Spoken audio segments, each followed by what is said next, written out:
Olá, caros cursistas, tudo bem com vocês? Eu sou o professor Thiago Borges e hoje daremos continuidade aos estudos da disciplina de Sistema de Informação Logística. Em nossa última aula, estudamos os seguintes tópicos: intercâmbio eletrônico de dados, apresentamos os conceitos e os dois tipos de EDI, estudamos os softwares voltados para a integração da cadeia de suprimentos, falamos sobre a logística no e-business, apresentamos os conceitos de e-business e e-commerce, além de apresentarmos os tipos de relacionamentos entre empresas, consumidores, colaboradores e o governo. Trabalhamos com definições de alguns sistemas que também são utilizados na área de logística. E, por fim, falamos um pouco sobre a importância do e-commerce nos dias atuais. Hoje, pessoal, daremos continuidade aos estudos da disciplina e nos orientaremos pelo seguinte roteiro. Estudaremos logística no e-commerce, segurança e ética no e-commerce, planejamento na logística, planejamento em TI e, por fim, concluiremos nossa aula de hoje abordando o Syscomex, que é um sistema utilizado no comércio exterior. Bom, pessoal, em nossa última aula falamos sobre o e-commerce no âmbito de tecnologia, a fim de que pudéssemos entender algumas ferramentas que são necessárias para uma empresa trabalhar nessa área. Quando as empresas decidem trabalhar com e-commerce, elas necessitam se adaptarem em diversos aspectos, inclusive em sua logística. Pois bem, pessoal, há 3 pontos importantes que as empresas que hoje atuam no segmento de e-commerce devem se atentarem. O primeiro deles é o foco no cliente. O centro das atenções, hoje em dia, para o comércio é o cliente, pessoal, pois o aumento de exigências quanto à qualidade e cumprimento de prazo se dá pelo atendimento de suas expectativas. Podemos concluir então, pessoal, que atender às expectativas, necessidades e desejos dos clientes é um diferencial competitivo das empresas que trabalham nesse segmento. Os outros 2 pontos referem-se à qualidade do produto e o preço, já que serão estes elementos que irão determinar as escolhas por um determinado produto ou empresa, uma vez que um cliente possui diversas opções de produtos similares disponíveis na internet. Diante desses elementos importantes para tal segmento, é normal que surjam alguns questionamentos, como quais pontos a serem vistos e analisados nesse segmento. Dessa forma, cabe a nós discutirmos e comparar a logística na internet e a logística tradicional, observando assim as principais diferenças e familiaridades dessas atividades. Vamos analisar no slide a seguir e visualizar essas diferenças, pessoal. Analisando o slide, verificamos alguns tópicos e as principais diferenças entre logística tradicional e a logística no e-commerce. O primeiro tópico: tipo de carregamento. Na logística tradicional, nós temos carregamento paletizado, pois esta normalmente trabalha com produtos de grandes dimensões. Já na logística do e-commerce, nós temos pequenos pacotes. Como podemos observar em nosso mercado, os produtos são variados e em grandes quantidades. Vamos passar agora para os clientes. Como são os clientes da logística tradicional, pessoal? Eles são conhecidos? Sim. Conhecidos por quê? Porque existe um atendimento muitas vezes direto com o cliente, o que não ocorre no e-commerce, onde existe grande quantidade de pedidos por meio eletrônico. O próximo item analisa o estilo da demanda. Estamos vendo no quadro que na logística tradicional existe a demanda empurrada. Mas o que seria essa tal demanda empurrada, pessoal? É aquela determinada a partir do comportamento do mercado. O mercado que decide. Então, neste modelo, a produção da empresa começa antes da ocorrência da demanda do produto. Já na demanda puxada, pessoal, que acontece no e-commerce, que vem lá do inglês pull system, ela controla as operações fabris sem a utilização de estoque em processo, ou seja, aqui a demanda é gerada pelo cliente. O cliente que dá o start, ou seja, a partir do pedido é que é solicitado o produto a ser enviado. Não existe estoque, ou se existir, é um estoque mínimo. Agora, vamos lá para o fluxo do estoque e do pedido, que na logística tradicional é unidirecional e na logística no e-commerce é bidirecional, ou seja, os pedidos vão para vários lugares ao mesmo tempo. Não existe um fluxo pré-determinado, como acontece na logística tradicional. O tamanho médio do pedido na tradicional é mais de R$ 1.000 e na logística No e-commerce, menos de 100, ou seja, grande quantidade de peças com menor preço unitário. Em relação ao destino dos pedidos, sabemos que, geralmente, as empresas de logísticas tradicionais possuem postos de entrega bem específicos, o que não acontece com uma loja de e-commerce, onde as entregas são em locais bem diversos e deve ser avaliado se o custo da entrega não tornará inviável a comercialização. A responsabilidade na logística tradicional é um único elo. Na logística do e-commerce, envolve toda a cadeia de suprimentos, porque está ligada diretamente a todas as etapas do processo. E por último, a demanda, que é estável e consciente na logística tradicional e é incerta e fragmentada na logística no e-commerce, o que pode ser identificado como um ponto fraco no e-commerce. Ok, pessoal? Compreendido as principais diferenças entre a logística tradicional e a da internet? Pois bem, falaremos agora sobre segurança e ética no e-commerce. Bom, pessoal, quando se fala em ética, o que vem à cabeça? Algo bom, algo correto, algo que devemos ter, não é verdade?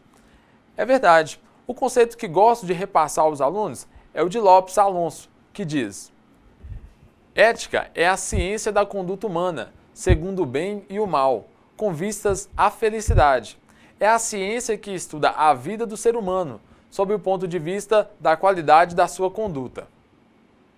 Ou seja, pessoal, ela está ligada diretamente a uma conduta correta que devemos seguir. Mas, professor, o que isso tem a ver com o TI? O que isso tem a ver com a logística? O que isso tem a ver com e-commerce? Vamos tentar compreender esta relação.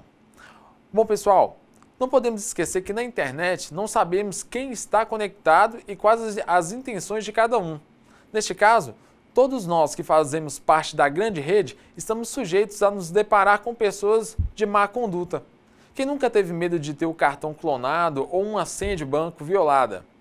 As empresas que trabalham com a internet, além de possuírem bons produtos, oferecerem bom atendimento e bons prazos de pagamento, deverão se preocupar com a segurança dos dados dos seus clientes e parceiros, preservando a integridade e protegendo de pessoas que não possuem ética e que também fazem parte dessa rede. Precisamos estudar ética e segurança para sabermos como nos proteger dessas pessoas. As empresas precisam conhecer o inimigo para não ficarem vulneráveis a eles. Vamos agora conhecer alguns conceitos de ferramentas e de ameaças que estão atreladas com o desafio da segurança. O primeiro item é o certificado digital. Com certeza vocês já ouviram falar sobre essa ferramenta. Vamos entender agora de que se trata. Resumindo, pessoal, um certificado digital é um documento eletrônico que serve para atestar que uma pessoa é de fato quem ela alega ser. É como se fosse uma carteira de identidade digital. No entanto, os certificados digitais são muito mais poderosos. Você pode enviar um e-mail e assiná-lo digitalmente com seu certificado digital. Assim, o destinatário do e-mail pode ter certeza que aquele e-mail foi você mesmo quem mandou. Além disso, o destinatário pode ter certeza que o e-mail não foi alterado no meio do caminho, desde o remetente até o destinatário. Com o certificado digital, é possível assinar digitalmente um documento, um arquivo, um programa e até mesmo um site inteiro. A assinatura digital é o resultado de uma conta matemática complexa, feita com o documento a ser assinado e o certificado digital. Assim, quando você manda um e-mail assinado digitalmente, o programa do e-mail pega o conteúdo do e-mail a ser enviado, pega o seu certificado digital e faz uma conta. O resultado dessa conta, pessoal, é adicionado ao e-mail, de forma embutida. O e-mail, juntamente com a assinatura digital, é enviado para o destinatário. Quando o destinatário recebe o e-mail, ele separa o conteúdo da assinatura. Ele então obtém a parte pública do certificado do remetente. Ele faz a conta e, se a conta bater, o conteúdo do e-mail está intacto, a assinatura é válida. Com o certificado digital, você pode obter diversas vantagens. Você pode certificar que o remetente do e-mail é de fato quem diz ser. Ele serve para certificar que um site é de fato da empresa que diz ser. Isso é usado nos sites que tem https em vez de http e aparece com um cadeadinho no seu navegador. Além disso, o certificado digital serve para mandar mensagens secretas, encriptadas. Essas mensagens são praticamente invioláveis. Ele serve também para proteger dados no seu HD com senha. E por último, serve para atestar a originalidade de um documento. Falando agora das ameaças, pessoal, vamos citar as principais, os hackers e os vírus. Originário do inglês, o termo hacking ou hacker é comumente utilizado no português sem modificação. Na língua comum, o termo designa programadores maliciosos e ciberpiratas, que agem com o intuito de violar ilegal ou imoralmente sistemas cibernéticos. Mas também existem os hackers do bem, que ao invés de utilizar toda a sua inteligência para fazer coisas ilegais, eles utilizam para melhorar softwares de forma legal. Os hackers geralmente são pessoas com alta capacidade mental e com pouca atividade social. Eles geralmente são de classe média e alta, com idade de 16 a 28 anos. A verdadeira expressão para invasores de computadores é denominada cracker. Já os vírus, pessoal, são programas. Todos eles, no tipo mais comum de vírus, são programas muito pequenos e invisíveis.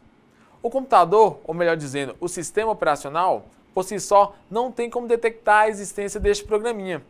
Ele não é referenciado em nenhuma parte dos seus arquivos, ninguém sabe dele, e ele não costuma se mostrar antes do ataque fatal.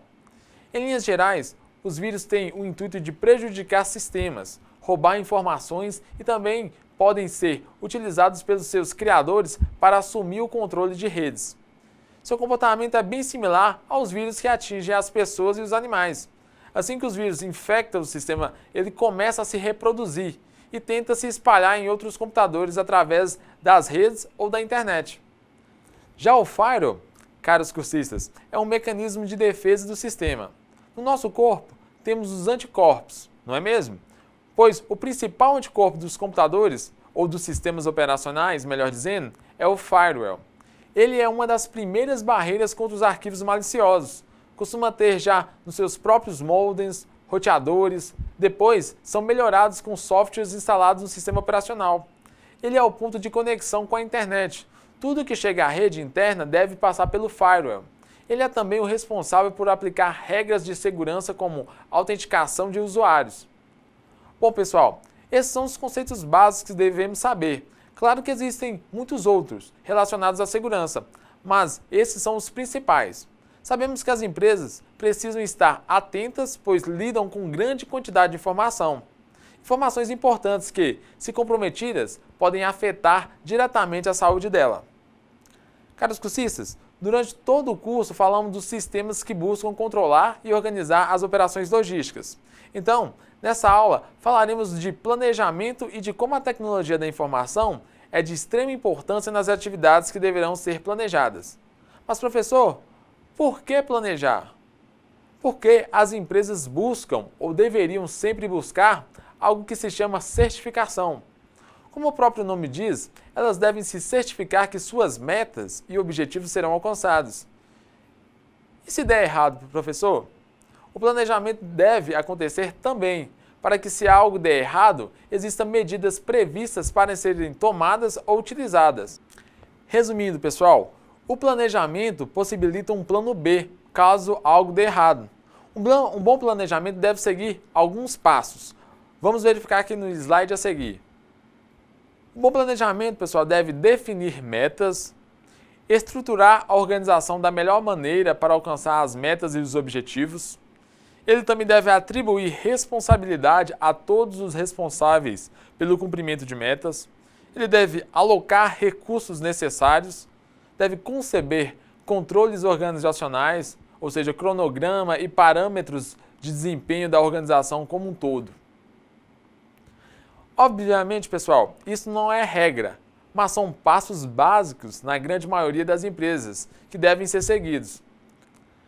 Outro ponto importante, pessoal, dentro do planejamento logístico, está relacionado às áreas funcionais da empresa, desde a avaliação de um projeto de rede, englobando localizações das instalações, inclusive estrutura interna e quantidade, sistema de informação, transporte, suprimentos e armazenagem, até atingir um processo de criação de valor para o cliente, que é de grande importância no planejamento logístico. São aspectos básicos que devemos observar, conforme o slide a seguir. Ponto 1. Localização das instalações, que seria definir os modais de transporte, armazenagem e distribuição do que se pretende utilizar. No ponto 2, sistema de informação, que é conhecer todas as soluções informatizadas que o mercado oferece. Já no ponto 3, pessoal, os suprimentos. Deve-se planejar o que estocar e quanto estocar. O ponto 4 é a armazenagem, analisar e projetar o tempo de recebimento, tipos de estocagens, embalagens, pedidos e os processos dos colaboradores. Já o ponto 5, pessoal, o transporte. A escolha do transporte de acordo com as necessidades da empresa. Analisar custo, prazo e confiabilidade. Pessoal, vamos adiante agora no nosso estudo do planejamento. Agora vamos focar o planejamento mais voltado para o TI. Vamos verificar na ordem para que planejar e como planejar. Sendo assim, para que planejar o TI? Justamente, pessoal, para alcançar os objetivos e iniciativas das áreas de TI, para amarrar as soluções de TI com os objetivos e metas dos negócios futuros e das necessidades da empresa, para diminuir tempo, obter informações precisas, garantir informações para a tomada de decisão e aumentar o lucro, e por fim, para definir planos de ação. O grande desafio do responsável pelo planejamento de TI, pessoal, muitas vezes é mostrar que o TI não é apenas uma área de suporte, e sim fundamental e importante para o desenvolvimento da empresa. Observem, caros cursistas, que em nenhum momento falamos do porte da empresa, pois planejamentos devem ser feitos por todas as empresas. Não se pode esquecer também que planejar envolve riscos, ou seja, deve-se também pensar em riscos que poderão surgir. Colocar os prós e contras do que é melhor ou do que é mais barato faz parte do processo de planejamento. Devemos deixar claro os pontos fortes e fracos de cada escolha, principalmente quando existe uma ou mais opção. Outro ponto a ser destacado é referente aos custos, pessoal. É necessário orçamentos bem elaborados, distribuídos por setor ou por projeto, que abranjam todo o custo e que, em seguida, deve haver uma prospecção de retorno do investimento. Todos os itens devem ser avaliados para que não haja surpresa quanto à diferença entre o preço esperado e o que foi gasto. Pessoal, antes de começarmos a explicação sobre o próximo tema, vamos ler o conceito de Syscomex, extraído do livro didático. O Syscomex é um sistema que integra as atividades e operações do comércio exterior de forma informatizada e realiza o acompanhamento e controle das mesmas com integração de dados, cujo processamento é efetuado obrigatoriamente pelo sistema. Pois bem, caro cursista, o Syscomex foi criado pelo governo federal para facilitar o controle aduaneiro sobre a importação e exportação do país. O sistema facilitou o registro e controle estatístico por parte do governo federal sobre as operações realizadas nos portos brasileiros e sobre os impostos cobrados. Por isso, pessoal, podemos dizer que a criação do Syscomex foi um divisor de águas para o controle e desenvolvimento e para o monitoramento do comércio internacional do nosso país, porque ele criou regras rígidas e claras que posteriormente se tornaram modelos para outros países. No Syscomex, pessoal, temos os órgãos interventores. E o que seriam esses órgãos, pessoal? Os órgãos interventores são os órgãos que fazem parte do sistema Syscomex e são responsáveis por gerenciar e intervir nas operações, e são divididos em 3 categorias. Vamos verificar no slide a seguir. O primeiro grupo são os gestores, pessoal. São os órgãos que controlam e administram as atividades. São exemplos: a Secretaria do Comércio Exterior, a Secretaria da Receita Federal e o Banco Central do Brasil. Já os anuentes, pessoal, são os órgãos que fazem exames prévios de determinados produtos para importação ou exportação. Entre eles estão o Banco do Brasil, o Conselho Nacional de Energia Nuclear, o Departamento de Operações do Comércio Exterior, o Departamento Nacional de Combustíveis, o Departamento da Polícia Federal e o Ministério do Exército. E por fim, temos os usuários, que são todos os órgãos que utilizam o sistema e não fazem parte dos grupos de gestores e nem anuentes. São exemplos: órgãos da administração direta e indireta, intervenientes do comércio exterior, instituições financeiras autorizadas pela Secretaria do Comércio Exterior a conceder licença de importação, pessoas físicas e jurídicas que atuam na área do comércio exterior, tais como exportadores, importadores, depositadores, transportadores e seus representantes legais. A utilização de um sistema que gerencia e padroniza todo o processo de exportação e importação de um país traz segurança para quem exporta e confiabilidade para quem importa, diminuindo assim os riscos de extravios de documentos físicos e erros de retrabalhos. Algumas vantagens são destacadas: a harmonização de conceitos de uniformização de códigos de nomenclaturas, ampliação dos pontos de atendimento, eliminação de coexistências de controle e sistemas paralelos de coleta de dados, simplificação e padronização de documentos, diminuição significativa do volume de documentos, agilidade na coleta e processamento de informações por meio eletrônico, redução de custos administrativos para todos os envolvidos no sistema, crítica de dados utilizados na elaboração das estatísticas do comércio exterior. Toda empresa que deseja iniciar processo de exportação ou importação deve conhecer a legislação e todo o funcionamento do Siscomex.